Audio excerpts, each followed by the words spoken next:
नमस्कार दोस्तों, मैं शमयता रूपकथारा। इस चैनल में हर गुरुवार जैसे हम नन्हे इंसान की कहानी लेके आ जाते हैं।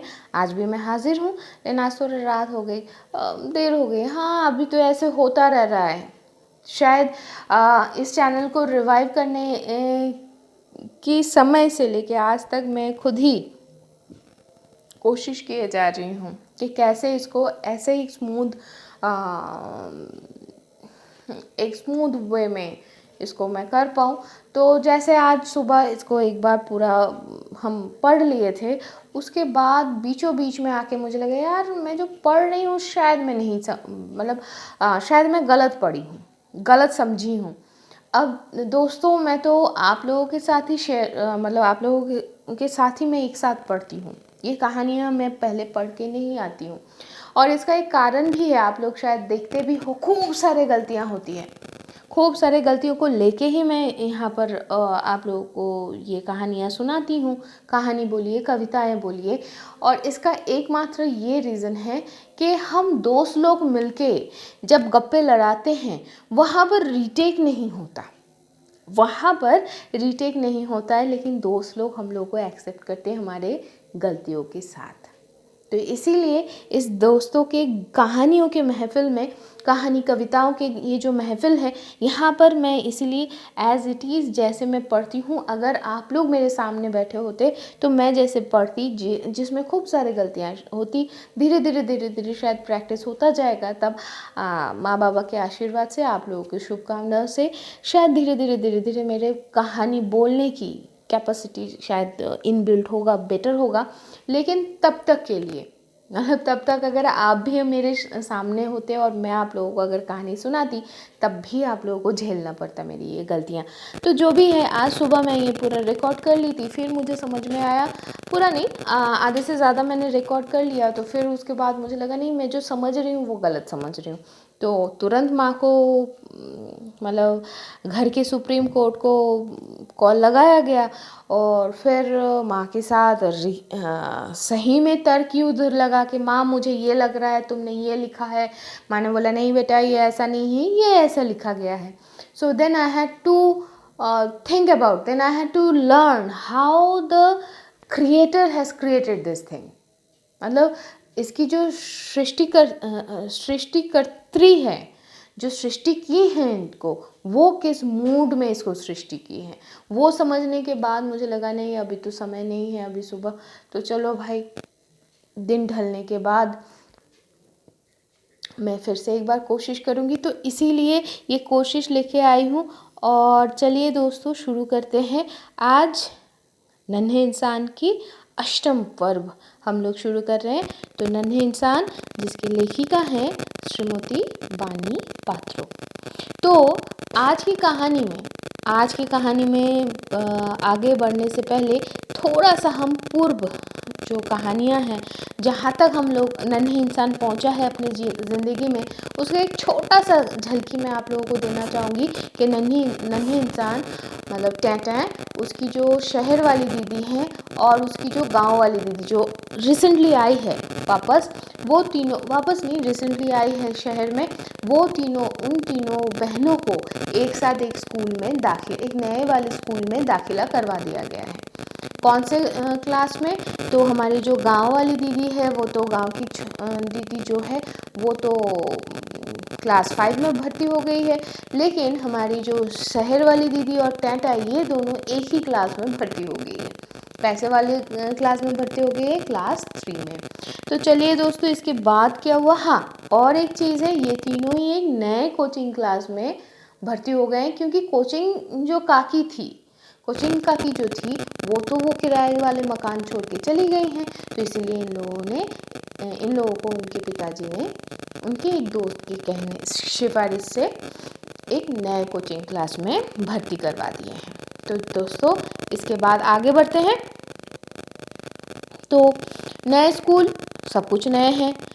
दीदी मतलब लेडी टीचर जी, मास्टर जी, सहपाठी लोग सारे जो सहपाठियाँ थीं, वो सारे उसकी जो शहर वाली दीदी हैं, सब शहर वाली दीदी को उसके नाम से पुकारते। और सिर्फ उसके उनके सहपाठी लोग ही नहीं, गांव की दीदी, दादी, माँ, सारे लोग शहर की दीदी को उसके नाम से पुकारते हैं। उसका नाम क्या था पता है? टीटी। तो उसे अगर कोई नहीं दीदी बोल के बुलाता है तो हमारे टैटा भी क्यों बुलाएगी? तो इसलिए वो जिद पकड़ ली, वो बोलने लगी नहीं मैं भी टीटी बोलूँगी। तो उसको सारे लोग समझाए, लेकिन भाई वो कतई अपने शहर वाली दीदी को दीदी नहीं बुलाती थी। वो धीरे धीरे उसको सिर्फ और सिर्फ टीटी ही बोलती। अब टीटी जो है भाई, वो गांव वाली दीदी को दीदी बोलती। तो टेंटे को लगा ठीक है, अगर टीटी इनको दीदी बोल रही है तो ये मेरी भी दीदी है। तो भाई हमारे सामने ये हो गया, ये आ गया कि भाई अब कौन हुआ? दीदी रही, टीटी रही और टेंटा रही। तो ऐसे अगर देखा जाए तो स्कूल में जाके टेंटा की डिमोशन हो गई। क्यों? क्योंकि वो अपने शहर वाली दीदी को टीटी बुलाती और गांव वाली दीदी को सिर्फ दीदी बोलती। तो दीदी, टीटी और टेंटा एक साथ स्कूल जाते, 3 जने। क्लास जब चल रहा था सॉरी, तो वैसे ही एक दिन की घटना यहाँ पर टेंटा आप लोगों के साथ शेयर करना चाहती है। क्या हुआ है पता था? क्या हुआ था कि क्लास चल रहा था, और क्लास कौन सी थी? भूगोल की, मतलब ज्योग्राफी की क्लास थी। तो ज्योग्राफी वाले जो सर थे, भूगोल के जो सर थे, वो क्लासरूम में आ गए। सारे लोग उनको सम्मान दिखाने के लिए उठ के खड़े हो गए। तो वो सबको बोले बच्चों बैठ जाओ। सारे लोग बैठ गए। अब वो तो होम टास्क पूछने लगे जो उन्होंने काम दिया था बच्चों को घर पे। तो जो लोग बोल सकते हैं वो लोग अपना हाथ खड़ा करके बैठे रहे। अब ये जो मास्टर जी थे ना, उनके आंखें सीधे नहीं थे। उसको शायद भेंगा बोलते हो ना, मुझे ठीक से नहीं पता, लेकिन बंगाली में इसको कहते हैं, बांग्ला में ये शब्द है टेरा। लेकिन यहाँ पर वो उस आई साइट रिलेटेड, वो जो आँखों की दृष्टि रिलेटेड जो भी प्रॉब्लम था उसके चलते जो शब्द इस्तेमाल किए हैं टेंटा ने, उसके लिए टेंटा आप सबसे माफ़ी मांग रही हैं और मैं भी माफ़ी मांग रही हूँ भाई, है ना। तो अब देखो, सर की आंखें तो सही नहीं थे। तो अब क्या हुआ, मास्टर जी तो चेयर में बैठे थे और उनके हाथ में एक छड़ी थी। वो तो उस छड़ी को लेके खेल रहे थे और एक एक को बोल रहे थे तुम बोलो तुम बोलो, ऐसे करके वो उठा रहे थे। अब टेंटा जो बैठी थी ना, वो लास्ट बेंच में बैठी थी और उसके आगे उसकी एक और सहपाठी बैठी थी। अब दोनों मिलके क्या था, दोनों को ही होम टास्क आती थी, तो दोनों ही हाथ उठाए थे। अब जो भूगोल के सर हैं, मास्टर जी हैं, वो ऐसे बोले कि तुम बोलो।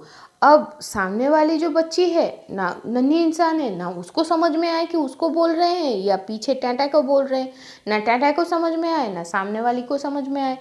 तो सामने वाली जो बच्ची थी, सहपाठी थी, वो भी एक बार थोड़ा सा उठ के फिर बैठ जाए। वो समझ नहीं पा रही भाई सर मुझे बोले या नहीं। तो ऐसे 2-3 बार करने के बाद हमारे जो भूगोल के मास्टर जी हैं, उनको आ गया गुस्सा और वो कहने लगे आओ तुम्हें मैं नाच सिखाता हूँ, कैसे नाचना होता है। अब हमारे टेंटा कभी नाच देखी नहीं थी। तो सर तो उसको कान पकड़ के, उसके सामने वाले जो सहपाठी है उसको तो लेके कान पकड़ के उसको नाच सिखाने के लिए लेके चले गए और टेंटा भी उनके पीछे पीछे नाच देखने के लिए चली गई। अब जहाँ तक वो उठ के चलने लग गई तो उसके बाकी सारे सहपाठियों, सारे जो क्लासमेट्स हैं ना, वो सारे चिल्लाने लगे अरे अरे मत जा रे टेंटा है, अगर चली जाएगी तो मास्टर जी तुझे भी पीटेंगे। अब ये सुन के उसको लगा हैं वो तो नाच सिखाने लेके जा रहे हैं, ठीक है भाई, अगर ये लोग कह रहे हैं कि पीटेंगे, तो वो दरवाज़ा, क्लासरूम के जो दरवाज़ा है, दरवाज़ा को पार नहीं किया। बिना पार करे ही दरवाजे के पीछे से वो चुपके से देखने लगी कि ये नाच होता कैसा है। तो भाई उसने क्या देखी कि ज्योग्राफी के जो सर है ना, उसकी जो सहपाठी है, सहपाठी के कान पकड़ के उसको सीढ़ी से नीचे लेके आए और सामने जो खुला हुआ माठ था, जो प्लेग्राउंड था ना स्कूल का, वहाँ पर लेके जाके उनके हाथ में जो छड़ी थी, उस छड़ी से एक बार उसके दाहिने पैर में मारे, एक बार बाएं पैर में मारे, और जहाँ तक सपाक करके वो मारे तभी वो बच्ची अपना पैर उठा ले, वो फुदकना शुरू करती रही। तो ऐसे वो 2-3 बार मारे उसको और फिर बोले इधर ही खड़ी रह, जब तक ना बेल बजा, तब घंटी ना बजे तब तक तू इधर ही खड़ी रहेगी। अब बोल के वो चले आए। जहाँ तक टेंटे ने देखा सर वापस मुड़े हैं, वो भी अपने बेंच में, बस दौड़ के अपने बेंच में बैठ गई। हो गया भाई, कौन कौन रिस्क लेगा, है ना। तो अब क्या हुआ सोचो, अब तो सर आके अपने चेयर में छड़ी के साथ बैठ गए। अब टेंटा सीधे सीधे सर को देख पा रहे, क्यों? क्योंकि बीच में तो अब वो जो सहपाठी थी वो तो अभी नीचे कान पकड़ के खड़ी है भाई। अब वो सोचे हैं अब क्या होगा। वो तो शायद क्या ही सोच रही थी भगवान ही जाने, लेकिन इतना तो पता है भाई, उसको खुशी नहीं हो रही थी कि सर का चेहरा सीधे सीधे उसको दिख रहा था। लेकिन तब तक बेल बज गई क्लास खत्म होने की, और टाटा के जान में जान वापस आ गई। अब इसके बाद क्या हुआ, जान तो वापस आ गई, तो अब स्कूल ख़त्म। तो दोपहर को, ये मॉर्निंग वाले स्कूल थे, है ना, फिर दोपहर को कोचिंग जाना।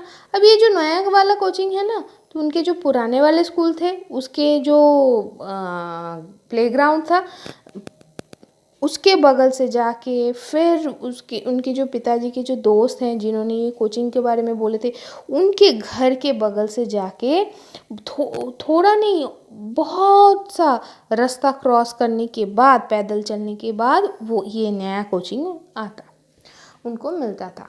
तो ये तब जाके वो पहुंचते थे वो नए कोचिंग में।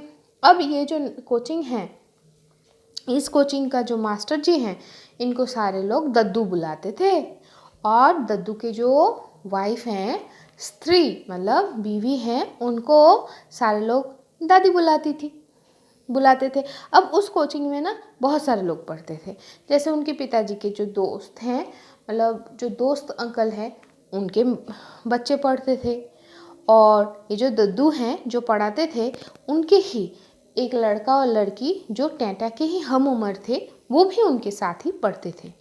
अब जब उनका क्लास ख़त्म हो जाता, जब पढ़ाई हो जाती, तो वो लोग वापस आ जाते थे।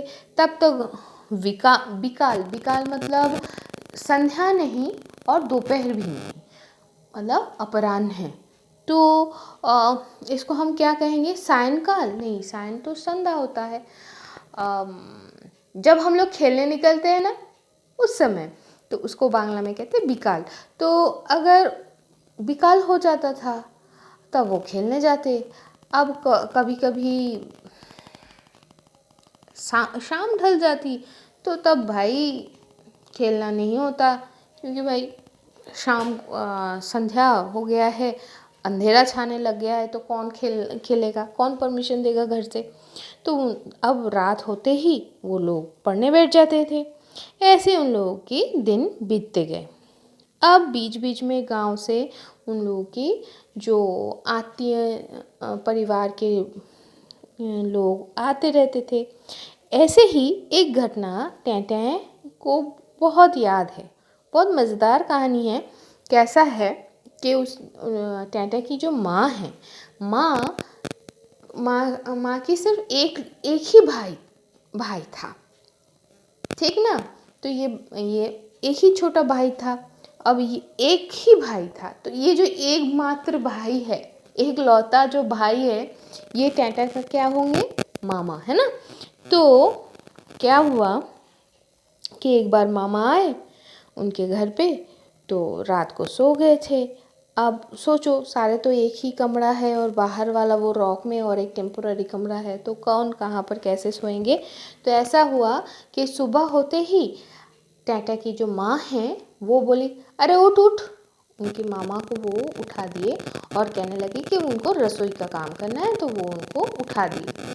अब जहाँ तक उठा दिए, वो बेचारे तो सो रहे थे, तो वो अपना आँख मलते हुए बोले नहीं बोल के फिर से सो गए। कहाँ सो गए? रॉक में जो खटिया बिछाया हुआ था ना, वहाँ पर जाकर वो फिर से लेट गया और सो गए। और तब तक माँ ने क्या किया? माँ ने तो अपना दिनचर्या पूरा शुरू ही कर दिया। और टैटें बहुत उत्सुक होकर वो देख रही थी कि मामा कितने बजे तक सोएंगे, लेकिन वो देख नहीं पाई। पता है, इसीलिए टैटे को याद है, क्योंकि तब तक तो वो स्कूल के लिए निकल भी गई थी।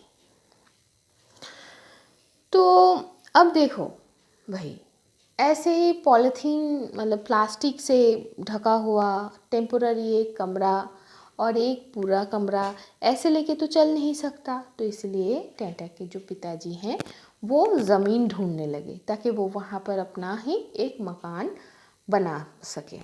तो ये जो मकान था, मकान के लिए वो ज़मीन देखने लगे। तो इन लोगों का जो ये किराए का मकान था, ये रेल लाइन की जिस तरफ रेल लाइन की जिस तरफ था उसके उल्टे साइड में, ऑपोजिट साइड में उन लोगों को मतलब टाटा के पिताजी को ज़मीन मिल गया। तो वो खरीद लिए और फिर वहाँ पर मकान बनाने के लिए फिर वो ईंट भी खरीद लिए। अब खरीदने के बाद वो मंडप, जो मंदिर के मंडप है जहाँ पर वो अपने दोस्तों के साथ कभी कभी छुट्टियों के दिन बतियाते थे, वो अपने दोस्त को भी वो बोले। तो उनके जो दोस्त है, वो जो दोस्त अंकल हैं, उनसे उन्होंने बात की। तो दोस्त अंकल बोले, आप कहाँ ज़मीन खरीदे हो भैया, आप मुझे दिखाओ तो चलिए हम लोग जाके देखते हैं। तो वो लोग देखने गए। अब जहाँ तक देखने गए, फिर दोस्त अंकल बोले, भैया आप ये कैसे जगह पे ये ज़मीन खरीदे हो, आप तो पूरे दिन काम के लिए निकल जाते हो, है ना, और ऊपर से आप सोचो कि भाभी अकेली है और ये नन्हे नन्हे बच्चों को लेके क्या करेंगी वो, खुदा ना खास्ता कुछ अगर हो जाए तो किसको वो बुलाएंगी। तो मेरा मशवरा लीजिए, सलाह सुनिए कि आप जाइए और जाके वहाँ पर एक काम कीजिए कि मतलब आप दूसरा ज़मीन ढूंढिए। और कैसे जगह पे? जहाँ पर आसपास मकान हो, घर हो। ऐसे मतलब जन बस्ती से एकदम बाहर ऐसे सेक्लूडेड जगह पे मत खरीदिए। अब वह ज़मीन तो खरीद चुके थे और ऊपर से ईंट भी खरीद चुके थे। तो दोस्त अंकल की बात तो पिताजी को मतलब टैटा के पापा को तो बहुत अच्छा लगा। तो फिर और क्या है, जो ईंटें थे वो ईंट उस ज़मीन को पहरे देने लग गए। मकान नहीं बना लेकिन पहरे देने लग गए। तो अब इसके बाद क्या हुआ, फिर पिताजी फिर से ज़मीन ढूंढना चालू कर दिए।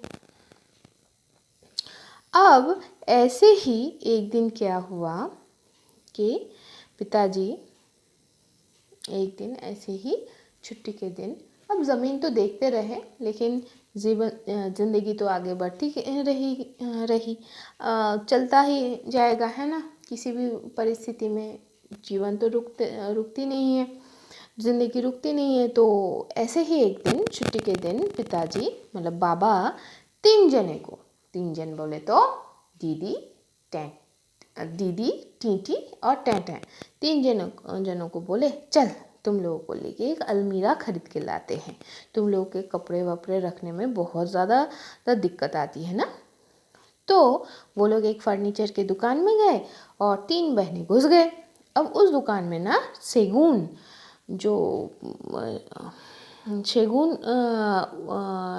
काठ से बना हुआ खूब सारे अलमीरा थे। तब के ज़माने में लकड़ी का ही अलमीरा ज़्यादा होता था।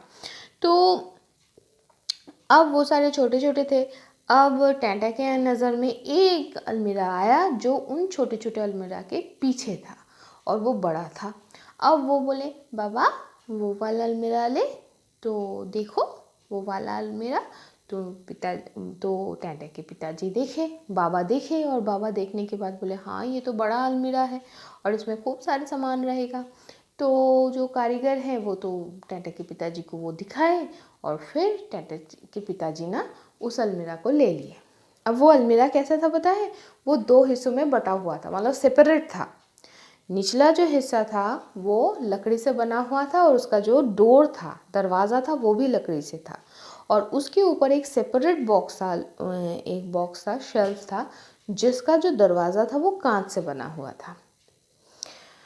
तो ये रहा, अब नन्हे इंसान के नन्हे दिमाग में वो अलमीरा घर कर गया। तो वो अपने एक स्मृति थी वो आप लोगों से नन्हे इंसान शेयर कर ली। तो अब ये तो हो गया, लेकिन इन लोगों के पास तो सिर्फ एक ही कमरा था और एक टेम्पोररी कमरा जो रॉक में बना हुआ था, है ना। तो जब पलंग आया तो खटिया रॉक में आ गया। तो भाई अब जब अलमीरा उस कमरे में घुसा तो क्या बाहर आया पता है? उस कमरे के अंदर जो टेबल था उसके बगल में एक बहुत ही बड़ा सा हैंडरेस्ट दिया हुआ एक बहुत बड़ा सा एक चेयर था। वो बेचारा चेयर ना ज़मीन से उसकी उन्नति हो गई, पदोन्नति हो गई, और वो नीचे से टेबल के ऊपर चढ़ गई। अब अगर उसको ऊपर नहीं चढ़ाया जाता तो वो नीचे रहता, तो दरवाज़ा बंद हो जाता था कमरे का, कोई ना अंदर ना कोई बाहर। और अगर ऐसा देखा जाए तो सारे लोग ही बाहर हो जाते कमरे के।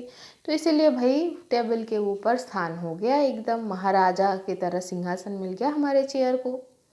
और उस चेयर के ऊपर एक लंबा सा डंडा, के काले रंग का डंडा रहता था। अब उसकी भी कहानी है भाई, तो चलिए सुनते हैं। अब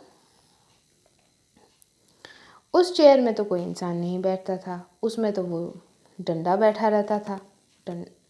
अब उसकी कहानी थोड़ी देर में सुनते हैं। तो अब देखते हैं, अब तो हर रोज़ स्कूल में जाती थी ये तीनों बहनें। अब इतने में गर्मी का मौसम आ गया है, तो तब तो भाई स्कूल जाने की ज़रूरत नहीं है क्योंकि गर्मी की छुट्टी आ गई है। तो चारों तरफ आम, जाम बोले तो जाम फल नहीं, मतलब गुआवा नहीं है, आम, जामुन आप लोग जिसको बोलते हो, आम, जामुन, जामरुल सफ़ेद रंग का होता है, सुंदर खाने में होता है। तो आम, जामरुल का समय है।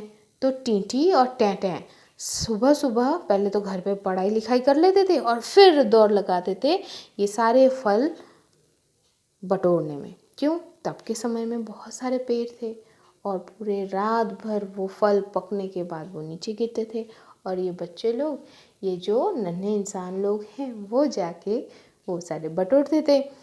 अब भाई देखो, जो दीदी थी वो तो गांव से आई है, वो बचपन से ऐसे बहुत सारे पेड़ और बहुत सारे फल देख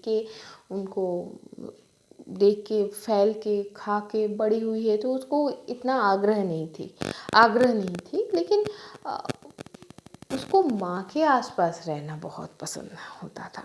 तो इसीलिए उसी किराए के मकान के दूसरे संगी साथियों के साथ टैंटे और टीटी आम, जाम सारे बटोरने के लिए जाते थे।